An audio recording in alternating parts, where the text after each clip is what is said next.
Hey, welcome back to Papa's Custom Cars. This is part one of a three-part series that I'm working on right now with my air compressor. Uh, Compressing air causes heat, and I want to kind of talk a little bit about that in this first part and kind of show you what my idea is to fix it. So let's get to it.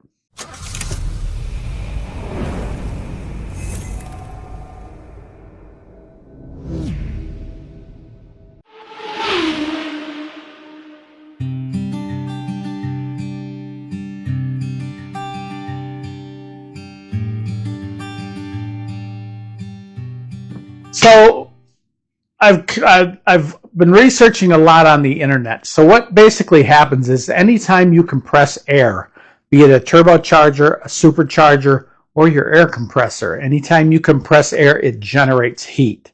My air compressor, I hit I have my little thermometer, or my little laser one, and I hit the head of the air compressor, and it was cranking out at about 116 degrees, which basically when it goes into that, and if you look at any air compressor, it comes right out of that compressor right into your tank. So that heated air is going right into the tank, and then it's cooling down, and what that does is causes a lot of condensation.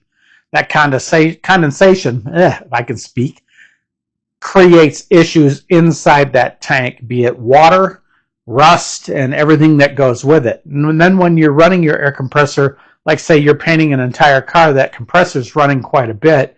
It's just continuing to generate that heating and cooling and water. And the next thing you know, at the end of your gun or your tools, you're getting water. And this happens a lot with mine.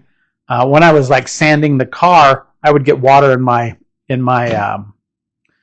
air. Yes, I have water separators all over the place, but there's still a little bit that gets through because they can't catch it all for some reason. I don't know why. I've had really expensive canister types. I've had all kinds, and it catches a lot of water. It's really surprising how much is there, but we've got to come up with a better solution. So my thought process is, as it's coming out of the air compressor, it needs to go somewhere and cool off before it goes into my tank. So I was looking online, and I've seen a bunch of different ways that everybody's doing it, and I saw a couple of good ones and came up with a few ideas. But there's one guy that ran like copper pipes, probably 6-foot copper pipes, and he ran them all in a series so that the air would run through, and at the bottom of it he had a copper pipe cap to it and a drain, and all of them had drains in them, little levers with drains. I priced that, and it was like, oh my gosh, that thing is expensive. I can't really afford to do that at this point. I've got to do things a little bit on the cheap. So I purchased an air conditioning condenser for a semi at the auction. Nobody was bidding on it, so I bid on it. I paid, I think, 10 or 20 bucks for it, and it's a good sized unit. And I'm thinking to myself, could I use this to cool down the air before it hits the compressor tank? And so what I'm going to do is I'm going to adapt this in to that tank with some flex lines and cool down the air. Maybe it won't be a lot, but it might be, enough. Let's put it that way. It'll catch some of that water before it goes to the tank. My thought process is to build this, put a drain in it, and that way I can drain put the drain system and a canister to catch that water, and then I can drain that canister, and then it goes into the tank, and then out of the tank into another air water separator. That should be enough to cool it down a lot before it goes into the tank. I'm telling you, I hit that little line that comes from the compressor down in the tank. I hit that with my thermometer, and it was like 112 degrees going in there. And as anybody knows, that supercharges cars, turbocharges cars, it generates heat, and they run an intercooler, as I have, and that will cool down that air charge enough to where it's not creating that giant heat going into the engine. Now, this system is going to be a little bit different because with an air compressor, you're running it almost constant when you're doing things like painting and what have you. So I think this will work. at least temporarily, or at least pull a lot of the water out, so that when I'm shooting at least a little bit, like with the firewall, I'll get that air out. And that's one of the main reasons I'm doing it, is I've got the line coming over here. I've got a water separator on that end. I've got a water separator on this end.